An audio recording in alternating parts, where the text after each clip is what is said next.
Doctor Mohammad ইউনূসকে প্রধান করে ১৭ সদস্যের অন্তর্বর্তীকালীন সরকার গঠন করার পর থেকে ডক্টর ইউনূস সহ বাকি উপদেষ্টাদের বেতন কত এবং বাড়ি-গাড়ি সহ তারা সরকারি কী কী সুবিধা পাবেন তা নিয়ে সবার মনে কৌতূহলের শেষ নেই।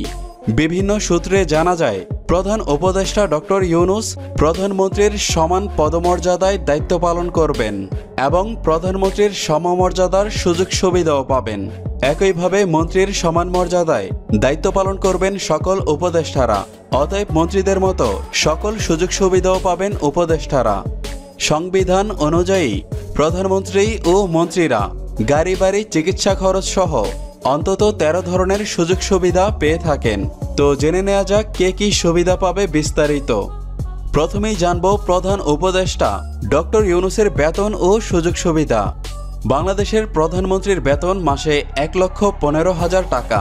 এছাড়া তিনি মাসিক বাড়ি ভাড়া হিসেবে পান ১ লক্ষ টাকা, দৈনিক ভাতা পান ৩,০০০ টাকা, যাতায়াত খরচ, ডেইলি অ্যালাউন্স, ইন্স্যুরেন্স সুবিধা, কূটনৈতিক পাসপোর্ট, নিজের দফতরের এবং টেলিফোন ব্যয় এবং চিকিৎসা সেবা সহ আরও অনেক সুবিধা পেয়ে থাকেন।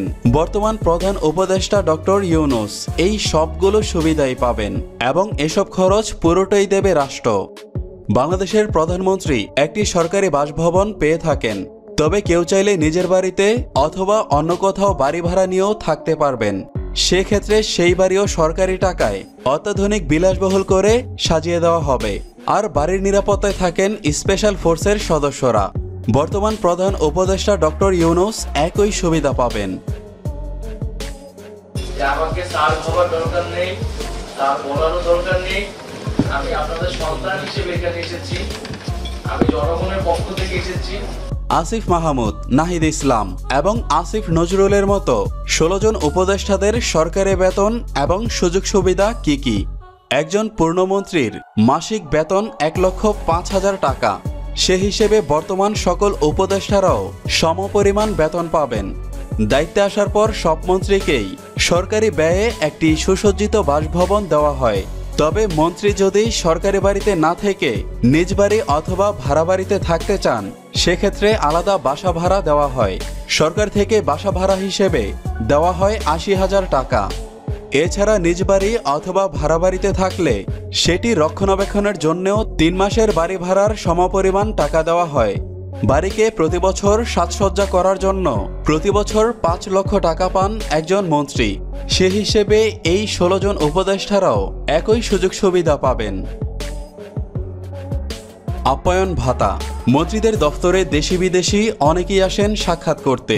তাদের আপ্যায়ন বাবদ প্রতি মাসে ১০,০০০ করে টাকা দেওয়া হয় মন্ত্রীকে। মন্ত্রিত্ব থাকা অবস্থায় মন্ত্রিসভার সদস্যরা অসুস্থ হলে তার পুরো ব্যয়ভার বহন করে সরকার।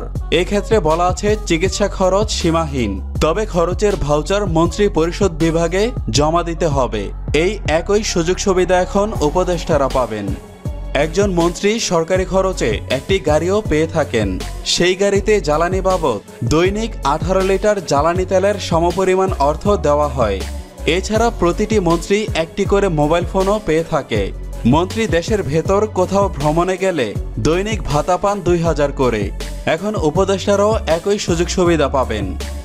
এছাড়াও একজন মন্ত্রী একান্ত সচিব, ২ জন ব্যক্তিগত কর্মকর্তা, একজন জমাদার, একজন আর্দালি, ২ জন অফিস সহায়ক এবং একজন পাচক পেয়ে থাকেন। এই একই সুবিধাগুলো বর্তমানে উপদেষ্টারা পাবেন।